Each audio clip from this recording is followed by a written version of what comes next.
أكبر الله أكبر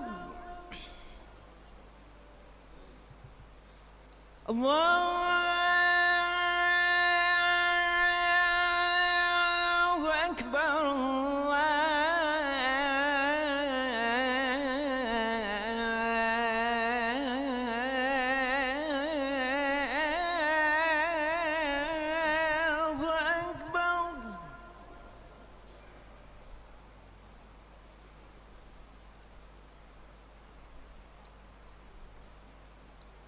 أشهد أن لا إله إلا الله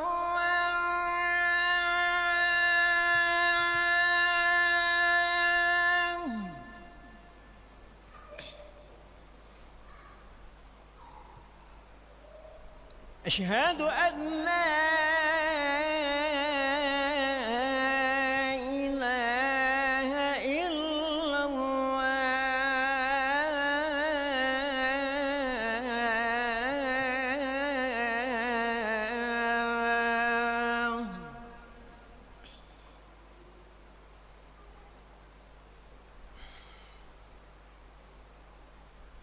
أشهد أن محمدًا رسول الله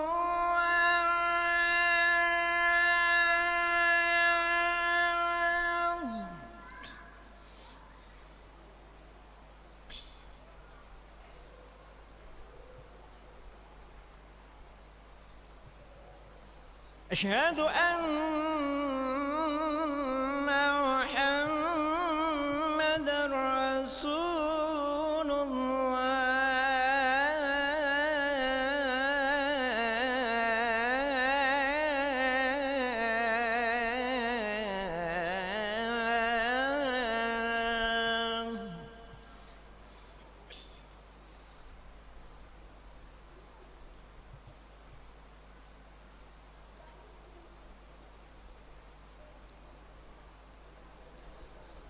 حي على الصلاة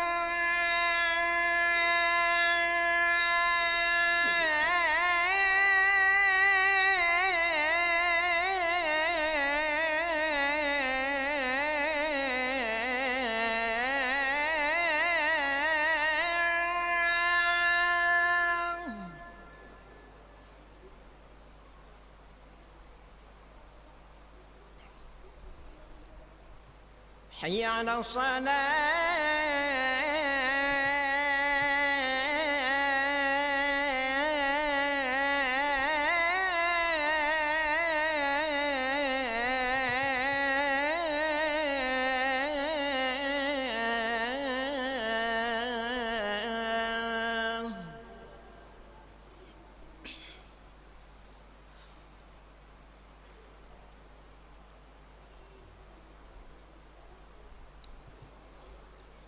حي على الفلاح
الله أكبر الله أكبر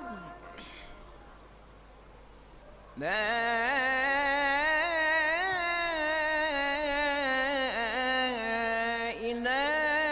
إله إلا الله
إن الله وملائكته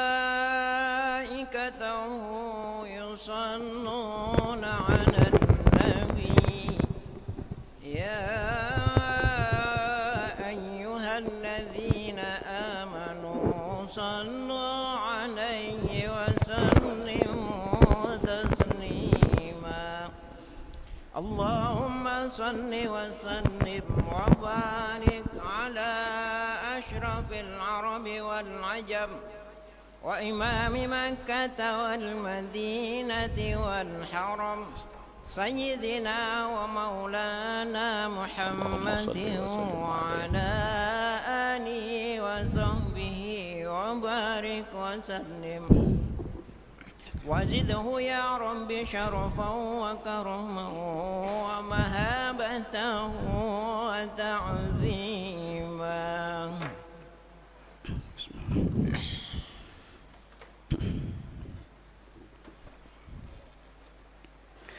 Assalamualaikum warahmatullahi wabarakatuh. Bismillahirrahmanirrahim. Allahu Akbar,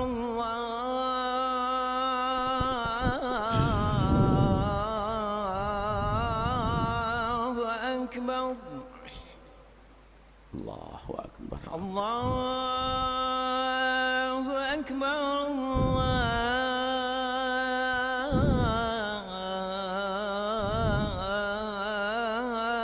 Allahu Akbar, أشهد أن لا إله إلا الله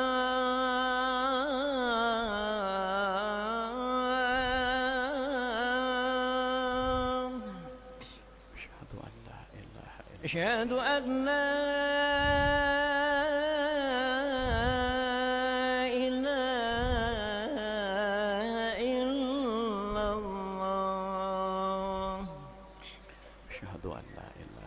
أشهد أن محمد رسول الله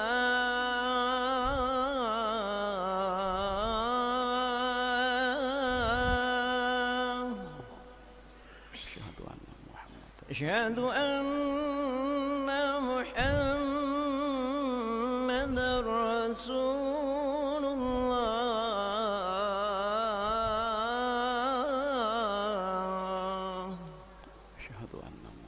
حي على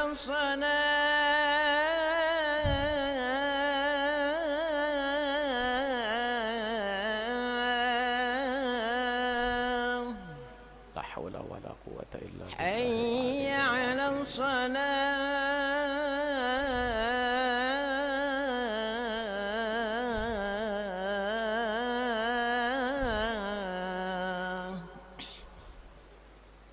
حي على الفلاح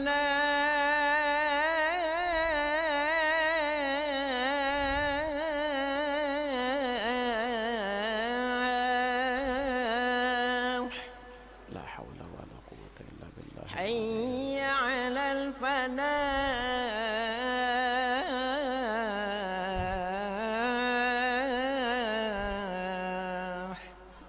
الله أكبر الله أكبر الله أكبر. لا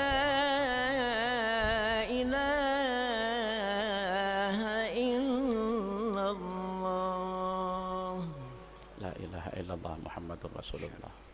اللهم رب هذه الدعوة التامة والصلاة آتي محمد الوصلة والفضل وبعثه مقام محمد. معاشر المسلمين رحمكم الله ورد عن النبي صلى الله عليه وسلم أن يوم الجمعة سيد الأيام وعيد المسلمين. وعن السلف الصالح أن الخطبة فيها مكان الركعتين. فإذا صعد الخطيب المنبر وشرع في الخطبة ولا يتكلمن أحدكم فقد ورد أن رسول الله صلى الله عليه وسلم قال إذا قلت لصاحبك يوم الجمعة أنصت والإمام يخطب فقد لغوت وفي حديث آخر ومن لغى فلا جمعة له أنصتوا واستمعوا وأطيعوا رحمكم الله أنصتوا واستمعوا وأطيعوا رحمكم الله أنصتوا واستمعوا وأطيعوا رحمكم الله.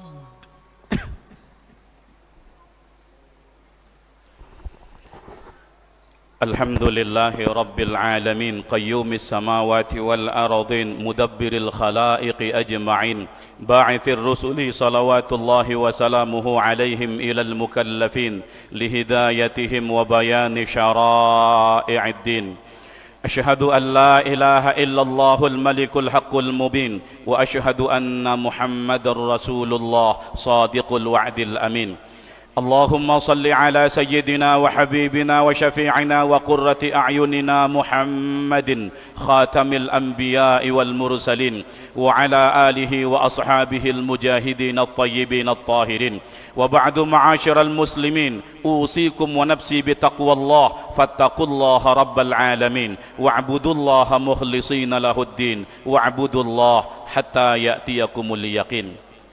Hadirin kaum muslimin jemaah Jumat yang mulia, pada hakikatnya kita tidak ada namun diadakan oleh Allah. Kita tidak hidup tapi dihidupkan oleh Allah. Geraknya kita digerakkan oleh Allah, diamnya kita didiamkan oleh Allah. Ketika berjalan dijalankan oleh Allah, ketika berbaring dibaringkan oleh Allah. Kita duduk di sini karena didudukkan oleh Allah. Kita berkumpul di masjid yang mulia ini karena dikumpulkan oleh Allah. Qul kullun min indillah. Katakan bahwa semua datang dari Allah. Wallahu khalaqakum wa ma ta'malun. Allah yang menciptakan kamu dan perbuatan kamu. Ketika Rasulullah dan para sahabat pulang dari satu peperangan membawa kemenangan, fitrahnya manusia, para sahabat bergembira dengan kemenangan ini. Maka Allah ajarkan, walam taqtuluhum walakinnallaha qatalahum. Bukan kalian yang membunuh mereka, tapi Allah yang mematikan mereka. Wa ma ramaita idh ramaita walakinnallaha rama. Bukanlah engkau yang melempar, tapi Allah yang melempar ketika engkau melempar. Allah yang menggerakkan tangan Rasulullah, Allah yang menggerakkan tangan para sahabat untuk menebaskan pedang, membidikkan panah, melemparkan lembing, sehingga kemenangan diberikan oleh Allah subhanahu wa ta'ala. La tataharraku dzarratun illa biiznillah. Tidak bergeser satu biji zarrah pun kecuali dengan izin Allah. Sekecil jarah yang jatuh ke bumi, sekuntum bunga nan layu terlepas dari tangkainya kemudian jatuh ke tanah, sehalus kutu yang menyelinap di balik tebalnya rambut, sehalus kuman yang bersembunyi di balik pori-pori, maka semua itu tidak akan luput dari kekuasaan, pengawasan, kontrol dan kendalinya Allah subhanahu wa ta'ala. Termasuk di antaranya hujan yang turun, yang menurunkan adalah Allah subhanahu wa ta'ala. Di dalam surah Al-Baqarah Allah subhanahu wa ta'ala menyatakan, wa anzala minas samaa'i ma'an fa akhraja bihi minas samarati rizqan lakum. Dialah Allah yang telah menurunkan hujan dari langit sehingga menghidupkan bumi yang mati, menyuburkan pohon yang gersang, keluarlah berbagai macam buah-buahan sebagai rizki bagi kamu. Begitu juga di dalam surah An-Naba Allah subhanahu wa ta'ala menyatakan, wa anzalna minal mu'sirati ma'an sajjaja. Kami turunkan dari awan air hujan yang mencurah, linukhrija bihi habbaw wa nabata, supaya dengan air hujan itu kami keluarkan biji-bijian, tumbuh-tumbuhan, wa jannatin alfafa, dan kebun-kebun yang lebat buahnya. Hujan turun tidak turun dengan sendirinya, tapi hujan turun diturunkan oleh Allah Subhanahu wa taala. Bahkan ada riwayat yang mengatakan setiap satu tetes air hujan yang diturunkan oleh Allah Subhanahu wa taala dikawal oleh satu malaikat. Kalau banyak hujan yang turun, sungguh tidak bisa kehitung berapa banyak malaikat yang diturunkan oleh Allah Subhanahu wa taala ke permukaan bumi ini. Jemaah Jumat yang dimuliakan oleh Allah Subhanahu wa taala, dengan hujan yang diturunkan oleh Allah Subhanahu wa taala, manusia mendapatkan manfaat dari air yang telah diberikan oleh Allah Subhanahu wa taala itu. Waja'alna minal ma' kulla syai'in hayy, kata Allah, kami jadikan dari air setiap sesuatu itu hidup. Maka oleh karena itu kita bersyukur kehadirat Allah Subhanahu wa taala, bahwa kita sebagai rakyat Indonesia, kita sebagai masyarakat Kalimantan Tengah, kita sebagai warga Kota Waringin Barat, sampai saat ini kita tidak pernah kekurangan air. Namun mungkin ujian dari Allah Subhanahu wa taala kalau saat ini kita kelebihan air. Alladzi khalaqal mauta wal hayata liyabluwakum ayyukum ahsanu amala. Dialah Allah yang menciptakan kehidupan dan kematian untuk menguji siapa di antara kamu yang paling baik amalnya.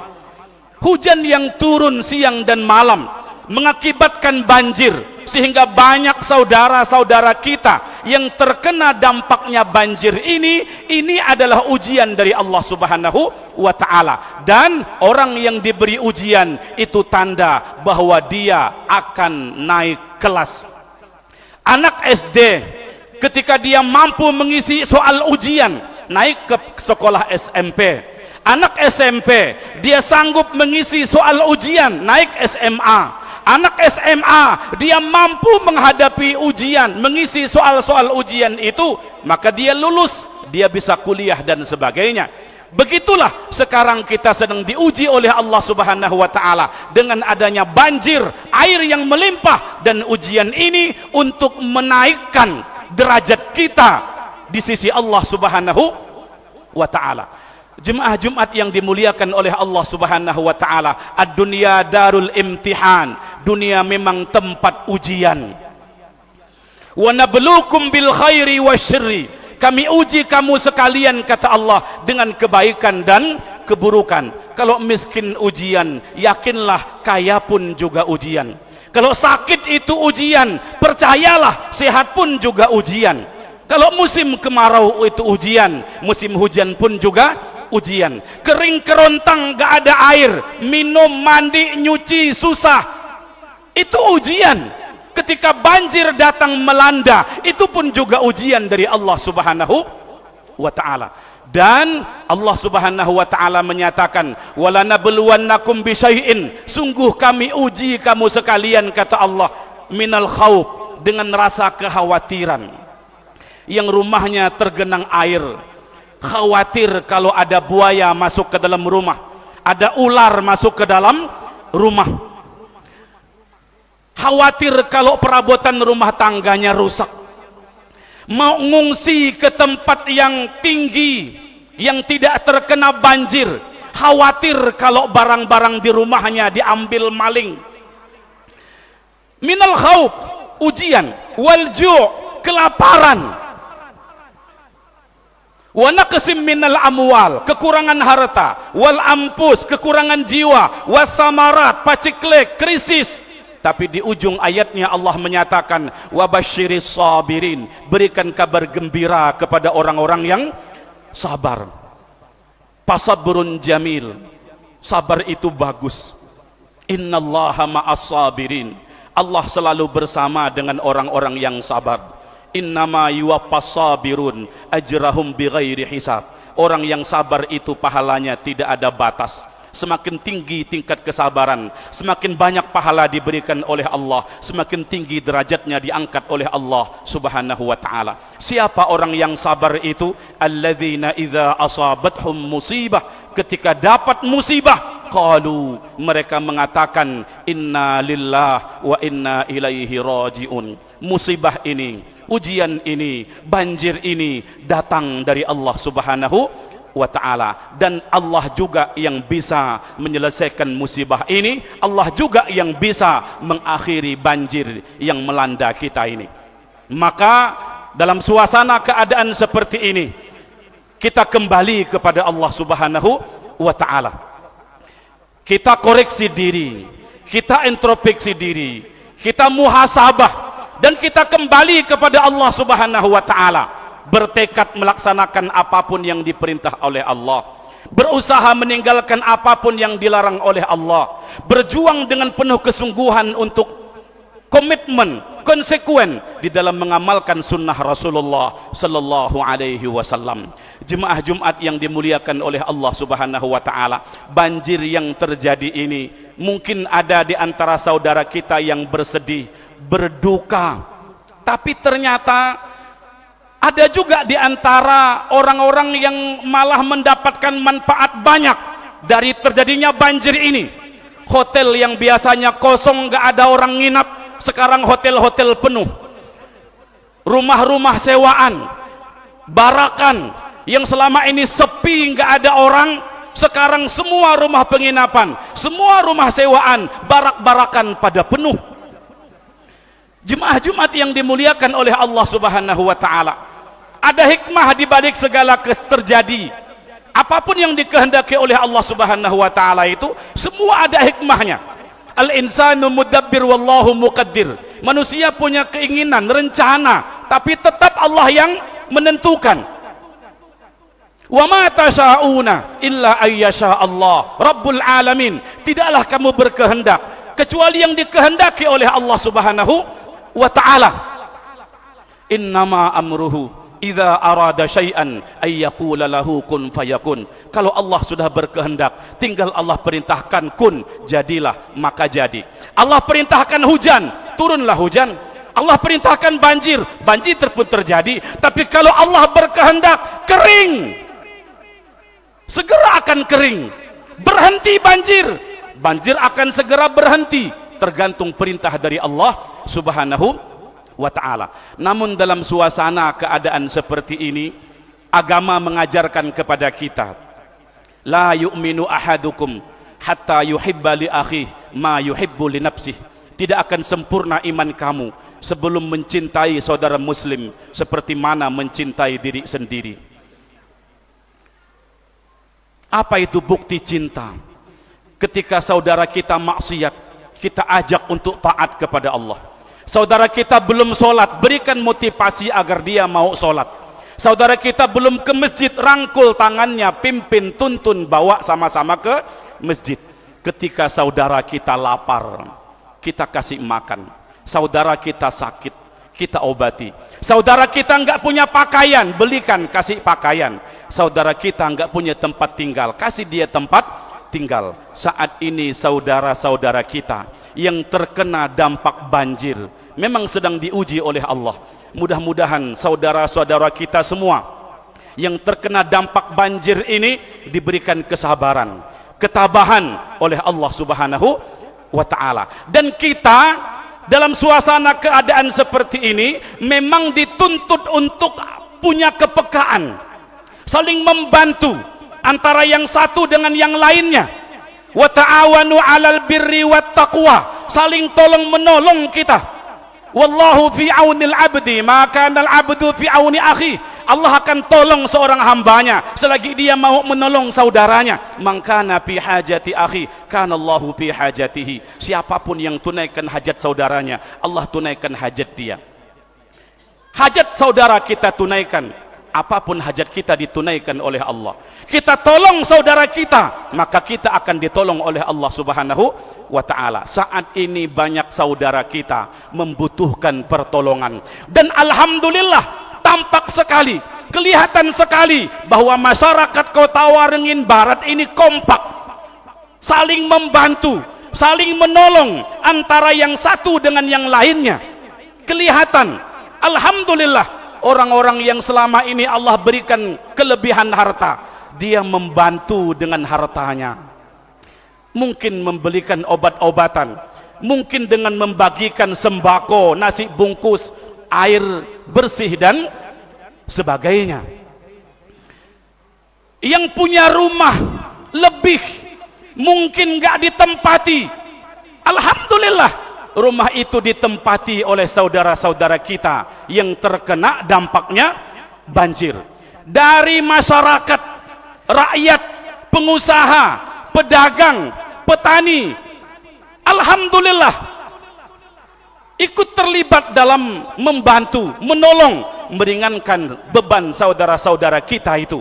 Bahkan kita bersyukur kepada Allah, alhamdulillah pemimpin daerah kita, gubernur kita Kalimantan Tengah ini terjun langsung ke lapangan, datang ke lokasi banjir bersama dengan para pejabat daerah dari Palangkaraya sana. Itu yang kita inginkan, itu yang kita harapkan, dan kita bersyukur kepada Allah Subhanahu wa taala agar semua kita terlibat. Apapun potensi yang ada pada diri kita, kita gunakan itu. Mangkana lahu malun fatasaddaq bimalihi, yang Allah berikan kelebihan harta, dengan hartanya dia membantu. Wa mangkana lahu quwwatun fatasaddaq biquwwatihi, yang Allah berikan kemampuan, kekuasaan, jabatan, kekuatan, dengan jabatan, dengan kekuasaan dia membantu dan meringankan beban orang lain. Kalaupun kita nggak punya harta, kita nggak punya apa-apa yang bisa kita berikan, mungkin dengan tenaga kita bisa membantu gotong royong, membersihkan apa, menguras air dan sebagainya. Kalaupun nggak sanggup juga, minimal dengan doanya kita.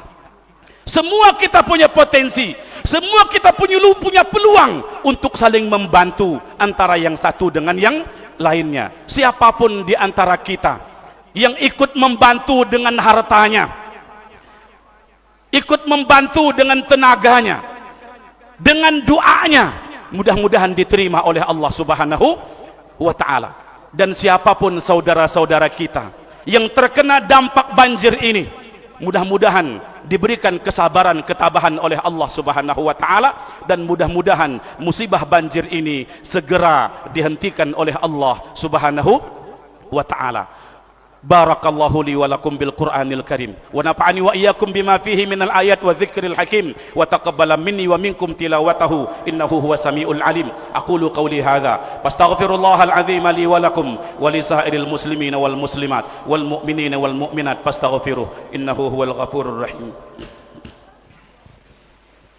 اللهم صل وسلم على سيدنا محمد وعلى آل سيدنا محمد صلى الله عليه وسلم.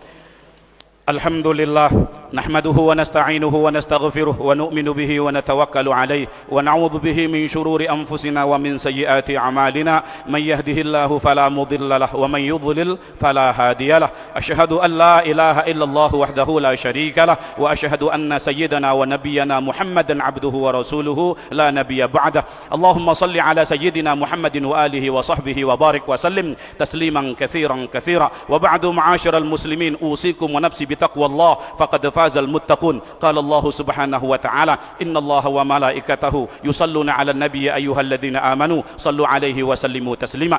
اللهم صل على محمد وعلى آل محمد كما صليت على إبراهيم وعلى آل إبراهيم وبارك على محمد وعلى آل محمد كما باركت على إبراهيم وعلى آل إبراهيم في العالمين إنك حميد مجيد. ورضى اللهم عن أربعة الخلفاء الراشدين أبي بكر وعمر وعثمان وعلي وعن سائر الصحابة وأنا معهم برحمتك يا أرحم الراحمين. اللهم أعز الإسلام والمسلمين وأذل الشرك والمشركين ودمر أعداءك أعداء الدين. اللهم اغفر للمسلمين والمسلمات والمؤمنين والمؤمنات الأحياء منهم والأموات إنك سميع قريب مجيب دعوات يا قاضي الحاجات. اللهم إنا نعوذ بك من البرص والجذام والجنون وسيء الأسقام. اللهم ادفع عنا البلاء والوباء والغلاء والفحشاء واحفظنا من الفتن ما ظهر منها وما بطن. ربنا اغفر لنا ولإخواننا الذين سبقونا بالإيمان ولا تجعل في قلوبنا غلا للذين آمنوا ربنا إنك رؤوف رحيم. ربنا آتنا في الدنيا حسنة وفي الآخرة حسنة وقنا عذاب النار. عباد الله، إن الله يأمر بالعدل والإحسان وإيتاء ذي القربى وينهى عن الفحشاء والمنكر والبغي يعظكم لعلكم تذكرون فاذكروا الله العظيم يذكركم واشكروه على نعمته ولذكر الله أكبر والله يعلم ما تصنعون. الله أكبر الله أكبر أشهد أن لا إله إلا الله أشهد أن محمد رسول الله حي على الصلاة حي على الفلاح قد قامت الصلاة قد قامت الصلاة الله أكبر الله أكبر لا إله إلا الله. أعوذ بالله من الشيطان الرجيم بسم الله الرحمن الرحيم. الله أكبر الله أكبر كبيرا والحمد لله كثيرا وسبحان الله بكرة وأصيلا. أعوذ بالله من الشيطان الرجيم بسم الله الرحمن الرحيم. الحمد لله رب العالمين الرحمن الرحيم مالك يوم الدين إياك نعبد وإياك نستعين اهدنا الصراط المستقيم صراط الذين أنعمت عليهم غير المغضوب عليهم ولا الضالين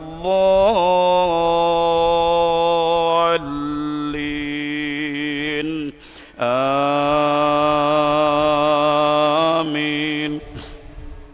بسم الله الرحمن الرحيم والضحى والليل إذا سجى ما ودعك ربك وما قلى وللآخرة خير لك من الأولى ولسوف يعطيك ربك فترضى ألم يجدك يتيما فآوى ووجدك ضالا فهدى ووجدك عائلا فأغنى فأما اليتيم فلا تقهر وأما السائل فلا تنهر وأما بنعمة ربك فحدث. الله أكبر.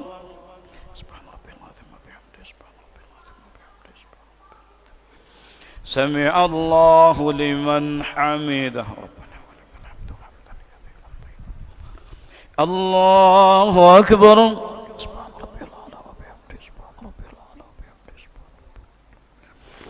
الله أكبر.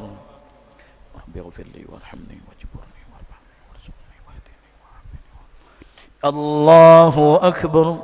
سبحان ربي الأعلى وبحمده سبحان ربي الأعلى وبحمده سبحان ربي الأعلى. الله أكبر. بسم الله الرحمن الرحيم الحمد لله رب العالمين الرحمن الرحيم مالك يوم الدين إياك نعبد وإياك نستعين اهدنا الصراط المستقيم صراط الذين أنعمت عليهم غير المغضوب عليهم ولا الضالين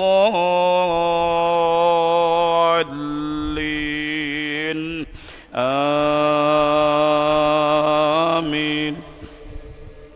بسم الله الرحمن الرحيم ألم نشرح لك صدرك ووضعنا عنك وزرك الذي أنقض ظهرك ورفعنا لك ذكرك فإن مع العسر يسرا إن مع العسر يسرا فإذا فرغت فانصب وإلى ربك فارغب. الله أكبر. سبحان ربي. سمع الله لمن حمده. طيبا مبارك. الله أكبر. سبحان الله أكبر رب اغفر لي وارحمني واجبرني وارزقني واهدني. الله أكبر. سبحان ربي.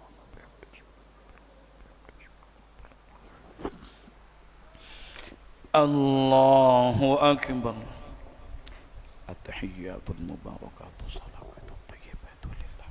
السلام عليك أيها النبي ورحمة الله وبركاته. السلام علينا وعلى عباد الله الصالحين. أشهد أن لا إله إلا الله وأشهد أن محمدا رسول الله. اللهم صل على محمد وعلى آل محمد كما صليت على إبراهيم وعلى آل إبراهيم وبارك على محمد وعلى آل محمد كما باركت على إبراهيم وعلى آل إبراهيم في العالمين إنك حميد مجيد. السلام عليكم ورحمة الله. السلام عليكم ورحمة الله. استغفر الله. الفاتحة. أعوذ بالله من الشيطان الرجيم. بسم الله الرحمن الرحيم. الحمد لله رب العالمين الرحمن الرحيم مالك يوم الدين إياك نعبد وإياك نستعين اهدنا الصراط المستقيم صراط الذين أنعمت عليهم غير المغضوب عليهم ولا الضالين آمين. بسم الله الرحمن الرحيم. الحمد لله رب العالمين الرحمن الرحيم مالك يوم الدين إياك نعبد وإياك نستعين اهدنا الصراط المستقيم صراط الذين أنعمت عليهم غير المغضوب عليهم ولا الضالين آمين. بسم الله الرحمن الرحيم. الحمد لله رب العالمين الرحمن الرحيم مالك يوم الدين إياك نعبد وإياك نستعين اهدنا الصراط المستقيم صراط الذين أنعمت عليهم غير المغضوب عليهم ولا الضالين آمين. بسم الله الرحمن الرحيم. الحمد لله رب العالمين الرحمن الرحيم مالك يوم الدين إياك نعبد وإياك نستعين اهدنا الصراط المستقيم صراط الذين أنعمت عليهم غير المغضوب عليهم ولا الضالين آمين. بسم الله الرحمن الرحيم. الحمد لله رب العالمين الرحمن الرحيم مالك يوم الدين إياك نعبد وإياك نستعين اهدنا الصراط المستقيم صراط الذين أنعمت عليهم غير المغضوب عليهم ولا الضالين آمين. بسم الله الرحمن الرحيم. الحمد لله رب العالمين الرحمن الرحيم مالك يوم الدين إياك نعبد وإياك نستعين اهدنا الصراط المستقيم صراط الذين أنعمت عليهم غير المغضوب عليهم ولا الضالين آمين. بسم الله الرحمن الرحيم. الحمد لله رب العالمين الرحمن الرحيم مالك يوم الدين إياك نعبد وإياك نستعين اهدنا الصراط المستقيم صراط الذين أنعمت عليهم غير المغضوب عليهم ولا الضالين آمين. بسم الله الرحمن الرحيم. قل هو الله أحد الله صمد لم يلد ولم يولد ولم يكن له كفوا أحد. بسم الله الرحمن الرحيم. قل هو الله أحد الله صمد لم يلد ولم يولد ولم يكن له كفوا أحد. بسم الله الرحمن الرحيم. قل هو الله أحد الله صمد لم يلد ولم يولد ولم يكن له كفوا أحد. بسم الله الرحمن الرحيم. قل هو الله أحد الله صمد لم يلد ولم يولد ولم يكن له كفوا أحد. بسم الله الرحمن الرحيم. قل هو الله أحد الله صمد لم يلد ولم يولد ولم يكن له كفوا أحد. بسم الله الرحمن الرحيم. قل هو الله أحد الله صمد لم يلد ولم يولد ولم يكن له كفوا أحد. بسم الله الرحمن الرحيم. قل هو الله أحد الله صمد لم يلد ولم يولد ولم يكن له كفوا أحد. بسم الله الرحمن الرحيم. قل أعوذ برب الفلق من شر ما خلق ومن شر غاسق إذا وقب ومن شر النفاثات في العقد ومن شر حاسد إذا حسد. بسم الله الرحمن الرحيم. قل أعوذ برب الفلق من شر ما خلق ومن شر غاسق إذا وقب ومن شر النفاثات في العقد ومن شر حاسد إذا حسد.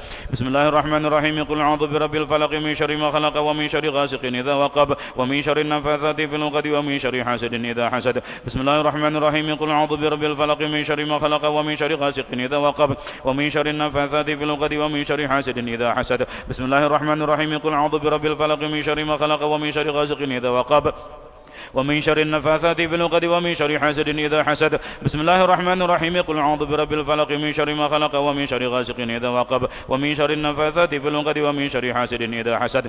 بسم الله الرحمن الرحيم. قل أعوذ برب الفلق من شر ما خلق ومن شر غاسق إذا وقب ومن شر النفاثات في العقد ومن شر حاسد إذا حسد. بسم الله الرحمن الرحيم. قل أعوذ برب الناس ملك الناس إله الناس من شر الوسواس الخناس الذي يوسوس في صدور الناس من الجنة والناس. بسم الله الرحمن الرحيم. قل أعوذ برب الناس ملك الناس إله الناس من شر الوسواس الخناس الذي يوسوس في صدور الناس من الجنة والناس. بسم الله الرحمن الرحيم. قل أعوذ برب الناس ملك الناس إله الناس من شر الوسواس الخناس الذي يوسوس في صدور الناس من الجنة والناس. بسم الله الرحمن الرحيم. قل أعوذ برب الناس ملك الناس إله الناس من شر الوسواس الخناس الذي يوسوس في صدور الناس من الجنة والناس. بسم الله الرحمن الرحيم. قل أعوذ برب الناس ملك الناس إله الناس من شر الوسواس الخناس الذي يوسوس في صدور الناس من الجنة والناس. بسم الله الرحمن الرحيم. قل أعوذ برب الناس ملك الناس إله الناس من شر الوسواس الخناس الذي يوسوس في صدور الناس من الجنة والناس. بسم الله الرحمن الرحيم. قل أعوذ برب الناس ملك الناس إله الناس من شر الوسواس الخناس الذي يوسوس في صدور الناس من الجنة والناس. نعوذ بالله من الشيطان الرجيم. بسم الله الرحمن الرحيم. الحمد لله رب العالمين. اللهم صل على سيدنا محمد وآله وصحبه وسلم. اللهم اغفر لنا ذنوبنا ولوالدينا وارحمهم كما ربونا صغارا وللمسلمين والمسلمات والمؤمنين والمؤمنات الأحياء منهم والأموات. اللهم اهدنا واهد بنا واهد الناس والجن جميعا واجعلنا سببا لمن اهتدى. اللهم إنا نسألك الهدى والتقى والعفاف والغنى. اللهم يا غني يا حميد يا مبدئ يا معيد يا رحيم يا ودود أغننا بحلالك عن حرامك وبطاعتك عن معصيتك وبفضلك عن من سواك. اللهم يا غني يا حميد يا مبدئ يا معيد يا رحيم يا ودود أغننا بحلالك عن حرامك وبطاعتك عن معصيتك وبفضلك عن من سواك. اللهم يا غني يا حميد يا مبدئ يا معيد يا رحيم يا ودود أغننا بحلالك عن حرامك وبطاعتك عن معصيتك وبفضلك عن من سواك. اللهم إنا نعوذ بك من البرص والجذام والجنون وسيء الأسقام. اللهم ادفع عنا البلاء والوباء والغلاء والفحشاء. اللهم احفظنا من الفتن ما ظهر منها وما بطن. اللهم اجعلنا وأهلنا وأقربائنا وذرياتنا وطلابنا من أهل القرآن العظيم من العلماء العاملين. ربنا هب لنا من أزواجنا وذرياتنا قرة أعين واجعلنا للمتقين إماما. ربنا آتنا في الدنيا حسنة وفي الآخرة حسنة وقنا عذاب النار. صلى الله على سيدنا محمد وآله وصحبه وبارك وسلم. سبحان ربك رب العزة عما يصفون وسلام على المرسلين والحمد لله رب العالمين. إلهي لا أستوي الفردوس أعلى ولا أقوى على نار الجحيم فهب لي توبة واغفر ذنوبي فإنك غافر الذنب العظيم. إلهي لا أستوي الفردوس أعلى ولا أقوى على نار الجحيم فهب لي توبة واغفر ذنوبي فإنك غافر الذنب العظيم. إلهي لا أستوي الفردوس أعلى ولا أقوى على نار الجحيم فهب لي توبة واغفر ذنوبي فإنك غافر الذنب العظيم. الله